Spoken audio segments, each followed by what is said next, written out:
Hello out there and happy Friday. Thanks once again for returning to join up with us at Handle It Handbags. As you probably know, what we do here is we discuss women of color and all the historical things that they've done for us and that we're so proud of. Also, we discuss handbags that are one of a kind, and they are named in honor of these different women. These handbags are available for purchase at handleithandbags.com.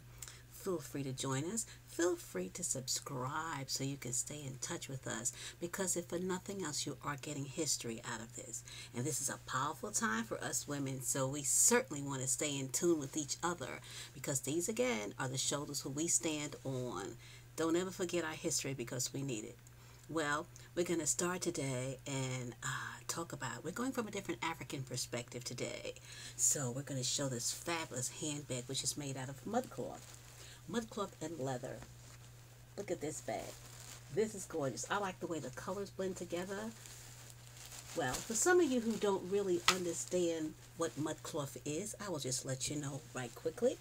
Mudcloth is a fabric. It's from Mali. It's Malayan fabric that happens to be sun-dyed. Historically, it's sun-dyed, but it's fermented with mud. And the mud actually is carved into different patterns. Once it hits the sun, it begins to dry, and it stays like that. Now, it's not that you can't wash a fabric like this, but it's best to dry clean it, because as time goes on, the colors will naturally fade since it is sun-dried. Beautiful. Look at the color of this. A lot of people see it in blacks and whites, and that's all we're known for, but mudcloth comes in many different shades because we are creative people. That's the best reason why. So look at this piece. This is a fine piece of fabric. Yes, it is. We have the complementing brown leather to go with it. It's a shoulder bag. Yes, it is. It's a shoulder bag.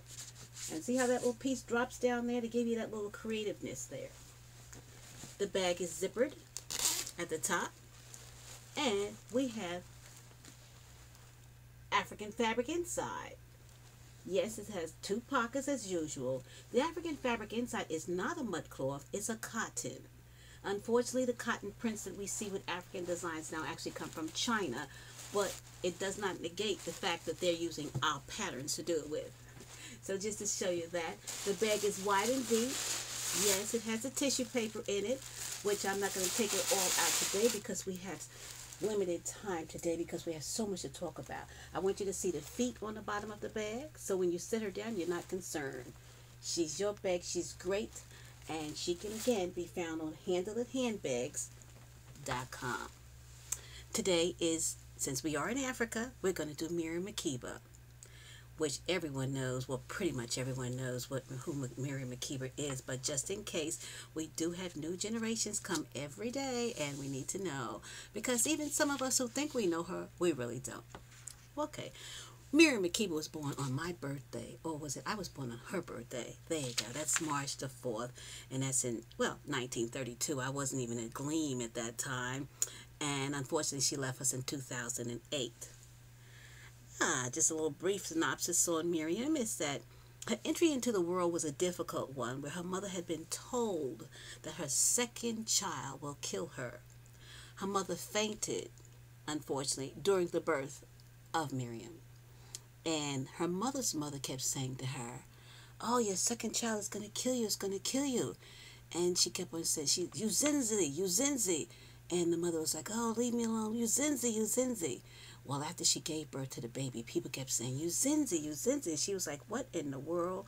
Well, in Swazi, it means it's your fault and it's your own fault. Well, finally, the word Uzazi, meaning it just appealed to the mother, and she decided to name her baby Uzenzil. Little Uzenzil was 18 years old when her mother finally was caught selling heavy yellow beer made from cornmeal. She was taken to jail with Nzinzi for 6 months in South Africa. You know that had to be horrendous. After being mistreated for so long, she said, "Who can stop us from recovering our faith?" She said, "From climbing up the vault of heaven, as long as we have music." Music was her thing at the time. She used to sing to little children in the village as they were growing up. So then they changed her name to just Zinzi. And then they made it Zinzi Makira Makeba, the South African singer and the world renowned symbol of a fight against apartheid. After she went into exile in the United States, where she got her wide recognition following her marriage to activist Stokely Carmichael, she once again exiled to Guinea, where she embarked upon an African international career.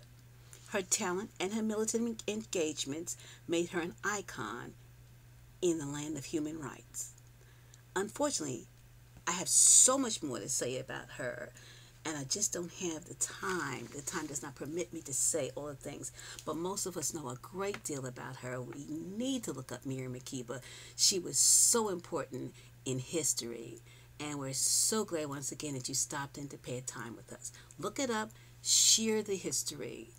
We need to know our history because this is our history that we don't learn in schools, and we need to learn it somewhere.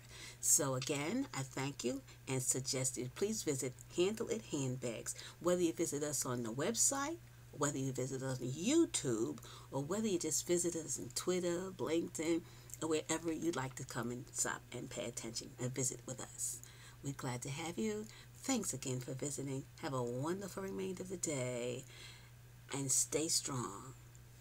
Good day.